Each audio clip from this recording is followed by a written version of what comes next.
Hello, Master Numerologist Andre Moore, and today's lesson is a quick rundown on the vibrations of numbers and their compatibility or lack of compatibility. Okay, here we go. In numerology, there are 9 primary numbers, 1 through 9. There are 4 even numbers, 2, 4, 6, 8, and 5 odd numbers, 1, 3, 5, 7, 9. These numbers represent the 9 stages of a soul's journey on its way towards liberation. Number 1 symbolizes the self, the soul, and its relationship to first cause, known as God, the Creator, the Sustainer, the Dissolver, the ultimate reality, the one without a second. Number 2 vibrates on the second level, a receptor of the first cause, giving birth to creation. God is energy impregnated with Christ's intelligence. This intelligence permeates creation, including each soul. Each soul's journey offers opportunities to realize its Christ intelligence. Number 3 is the voice and sound of the creation. Om. Each soul reflects its ray of light. Number 4 is glue. It holds creation together. It provides structure and order. God's blueprint stamped across the heavens, guiding each life that a soul incarnates. Number 5 is a soul's primary objective. The primary objective for each and every incarnation is to become liberated, to become free from the confines and limitations that the number 4 has placed it in. Number 6, the children of spirit. Each soul has vast experiences. These experiences are not the soul, but are aiding each soul on its path to self-realization. Number 7 is spiritual techniques, disciplines that can help each soul rip off the veil of cosmic illusions called Maya. Number 8 is infinite resources such as sunshine, rain, food, air, minerals, planets, stars, water, etc., etc. These resources provide souls with what they need while in a physical encasement. They also entertain and give a physical man something to do. Number 9 brings a soul's journey to an end. The ultimate end comes when a soul liberates itself from the 3 cosmic illusions called the physical, the astral, and the causal. All right. Now, that's on a spiritual level. Let's move down to a more mundane physical level. Number 1 and number 2, when vibrating on the physical plane, sits in opposition to one another. Number 1 enjoys being in front, while number 2 shy away from the spotlight. Number 1 must learn to work and cooperate with others, while number 2 must learn to become more self-assertive. And these are very complicated lessons for each. Okay? So a 2 energy have to develop backbones, and a 1 energy have to learn to flex their backbone. Now, these numbers are in their pure aspects, meaning that there's no modifiers that's going to alter the behavior. When you're doing a professional chart, no person has just one number. A person has a composite of numbers. Okay? So a person may have a 1 energy, but they may have other numbers that's in their chart that can temper or modify that 1 vibrational energy. But just the purity of the one is about self-preservation, and the purity of the two energy is about cooperating so things can get done in a more unified way. Okay? Now, numbers 2 and 3 work well together. Number 3 enjoys creating, and number 2 likes helping. So, for example, let's take a musical band. That's a group. That would be number 2. And they like creating music, so that would be number 3. Okay? So, it's harmonious. Number 3 is friendly. Okay? It's a very friendly vibration. The number 2 enjoys helping. The number 3 won't feel threatened by the number 2. So it's a good partnership. An example I just used was in the band. Now, a lot of times you'll find a member within the band that decides that they want to go solo. So that individual probably going to have a very strong one vibration where they no longer want to be part of the group, but they want to step out and do their own individual thing. And that's one of the reasons why some groups disband, or why a member may want to leave a group, because they have a very strong one vibration that's saying, look, I want the spotlight. I don't want to share the spotlight with all these other cats, right? Okay. Now let's move on. Numbers 3 and 4 must learn to work together. Number 3 is friendly, while number 4 can be rigid and set in its ways. If number 3 can handle digit number 4, strong needs for discipline, structure, and order, then number 3 will be able to work more efficiently. And if number 4 can learn to become more sociable like number 3, then number 4 will learn to relax more. So once again, a 4 energy is a very stabilizing vibrational energy. Okay, it deals with structure and it deals with order. A 3 energy is very sociable, very creative, very artistic. But within that creativity, there needs to be some type of structure, some type of a foundation. So a 3 and a 4 can work together, but 3 energy is a very social, outgoing energy, and the 4 energy is like a very serious type of vibrational energy. And so the 3 energy may not feel comfortable with the 4 vibration. But if you can learn to appreciate what the 4 brings to the creative process, the planning, the strategy, how you're going to go about building it, what parts do you need to build it, paying attention to details will be very important. So the two of them, those two numbers can work in harmony, but it would be a challenge for the 3 energy to sit up under a 4 just workaholic type of attitude. Okay? So now numbers 4 and 5 pull in opposite directions. Number 4 is stationary, while number 5 takes flight. A person with a strong 5 influence will come into a 4's life to teach it how to enjoy the more pleasurable aspects of life.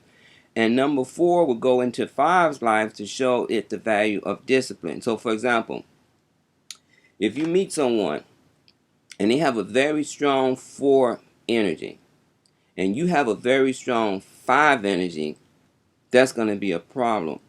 Because one energy wants to hold back and stay put and build from where it's standing. Whereas a 5 energy craves to be outdoors, they like adventure, they like experimentation. So how can it work? Well, a lot of times a number 5 needs that discipline of the 4, because a 5 energy don't know when to say no. And so it may find itself overindulging in the more pleasurable aspects of life. A 4 energy will be able to try to talk reason into the 5 energy. It'll try to give the 5 energy structure.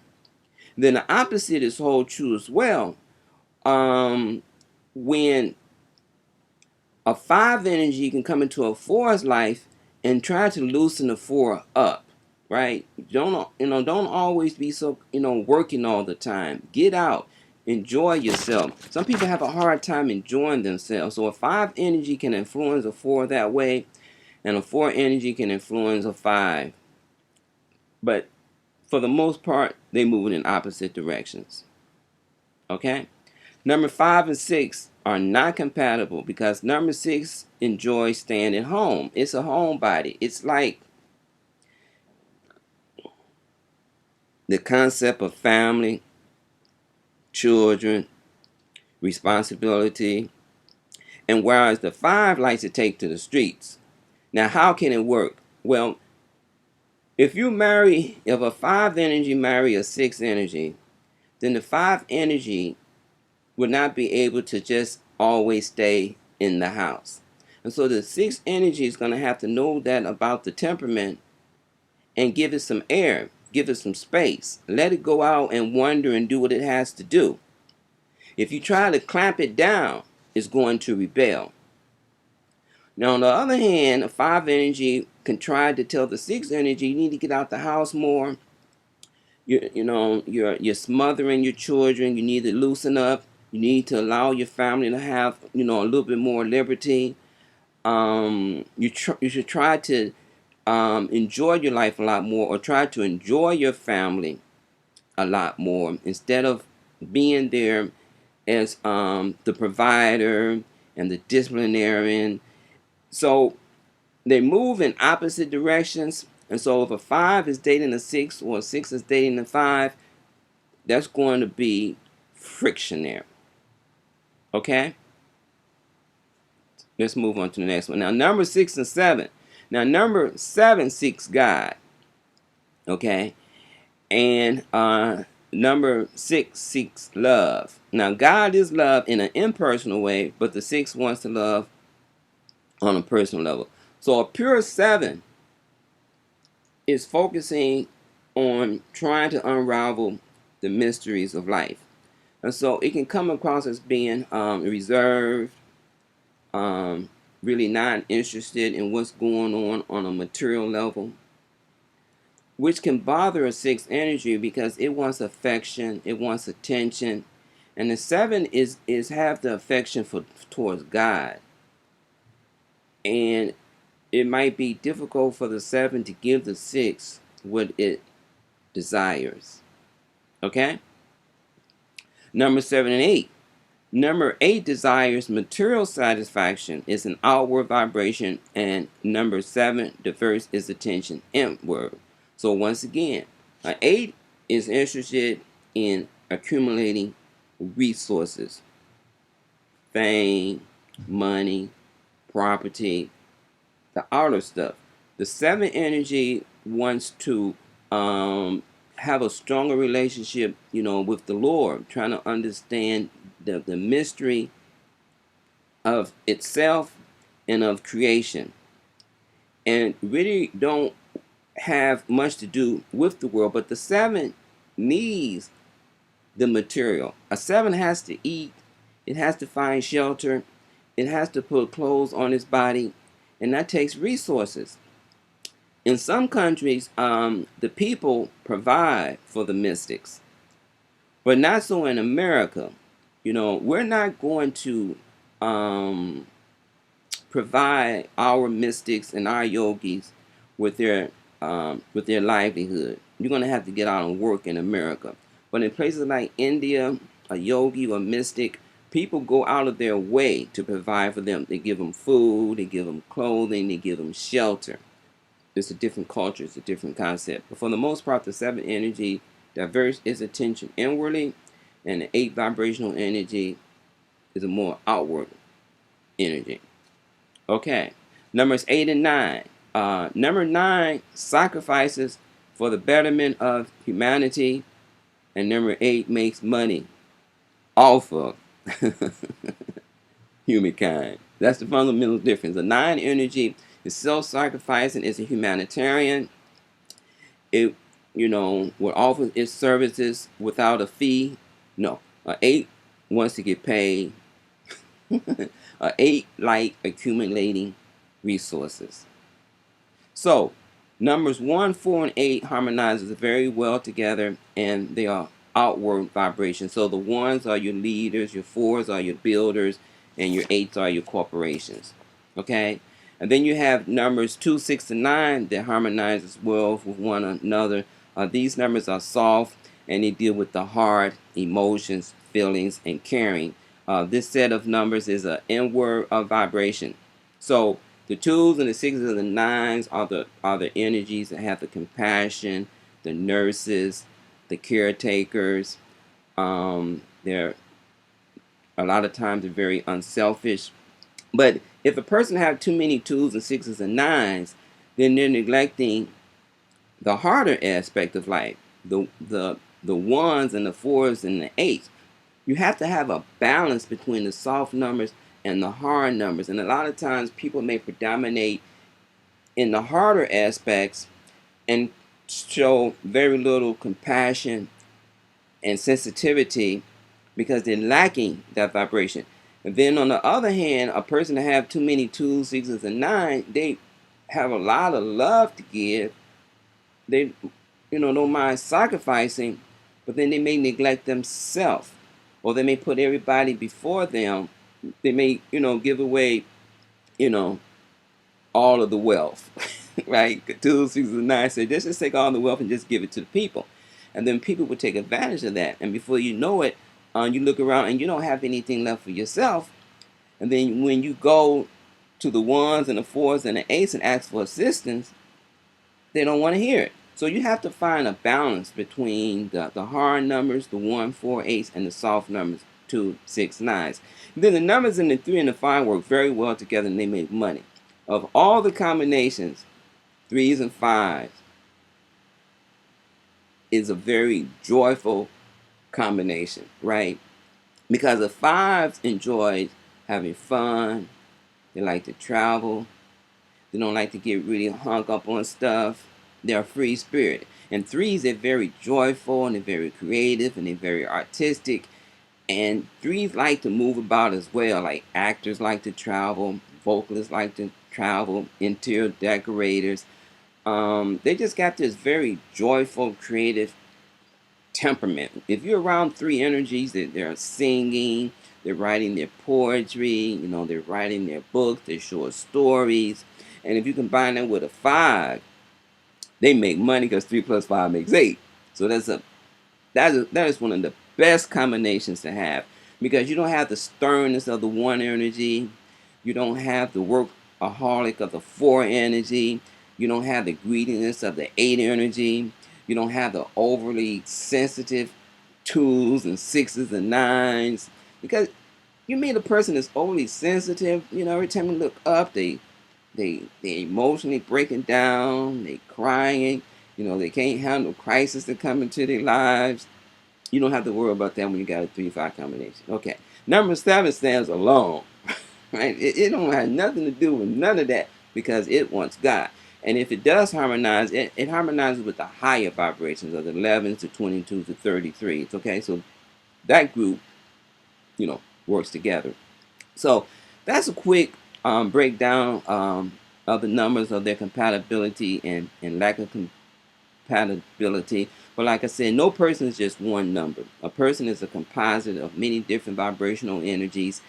And so what I look for is the pattern. And if I'm seeing that you're predominating in one set of numbers, then my job is to try to show you how to balance and try to incorporate more of the softer numbers. For one quick example before I let you go. For example, let's say a person is predominating with 1 energy. So say the person is born, say October the 10th. Those are 2 ones. Well, I would advise them to pretty much stay away from 1's vibration. If you meet people, try to not get involved in a person that have very strong energy, like born on the 19th or in the month of January, because you're going to clash. Because you're going to have those 2 egos coming together there. I would say go for more of the softer energies, the twos and the sixes and the nines. Or I may tell a person, if you're born with a strong one energy, try to stay away from living on the first floor. Maybe live on the second floor or the third floor.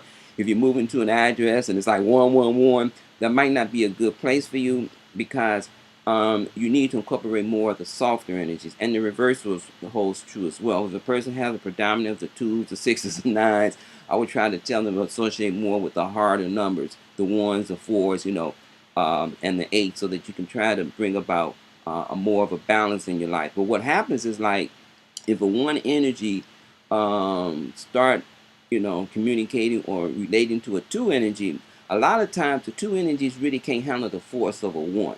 It's just too strong for that two energy, because the two energy is more cooperative. It's not much of a fighter.